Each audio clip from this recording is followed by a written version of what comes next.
المعارج نام تیسری آیت کے لفظ ذی معارج سے ماخوذ ہے۔ زمانہ نزول اس کے مضامین شہادت دیتے ہیں کہ اس کا نزول بھی قریب قریب انہی حالات میں ہوا ہے جن میں سورہ الحاقہ نازل ہوئی تھی۔ موضوع اور مضمون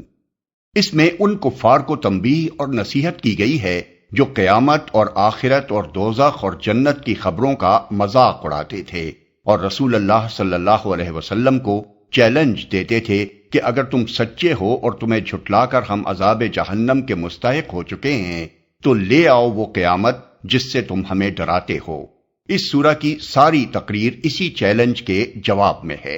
ابتدا میں ارشاد ہوا ہے کہ مانگنے والا عذاب مانگتا ہے، وہ عذاب انکار کرنے والوں پر ضرور واقع ہو کر رہے گا، اور جب وہ واقع ہوگا تو اسے کوئی دفع نہ کر سکے گا مگر وہ اپنے وقت پر واقع ہوگا۔ اللہ کے ہاں دیر ہے اندھیر نہیں ہے، لہذا ان کے مذاق اڑانے پر صبر کرو، یہ اسے دور دیکھ رہے ہیں اور ہم اسے قریب دیکھ رہے ہیں۔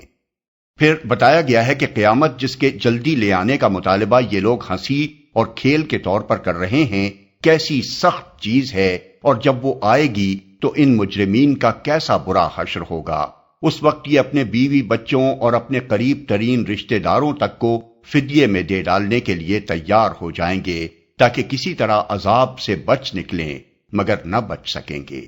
اس کے بعد لوگوں کو آگاہ کیا گیا ہے کہ اس روز انسانوں کی قسمت کا فیصلہ سراسر ان کے عقیدے اور اخلاق و اعمال کی بنیاد پر کیا جائے گا۔ جن لوگوں نے دنیا میں حق سے منہ موڑا ہے اور مال سمیٹ سمیٹ کر اور سینت سینت کر رکھا ہے وہ جہنم کے مستحق ہوں گے، اور جنہوں نے یہاں خدا کے عذاب کا خوف کیا ہے، آخرت کو مانا ہے، نماز کی پابندی کی ہے، اپنے مال سے خدا کے محتاج بندوں کا حق ادا کیا ہے، بدکاریوں سے دامن پاک رکھا ہے، امانت میں خیانت نہیں کی ہے، عہد و پیمان اور قول و قرار کا پاس کیا ہے، اور گواہی میں راست بازی پر قائم رہے ہیں، وہ جنت میں عزت کی جگہ پائیں گے۔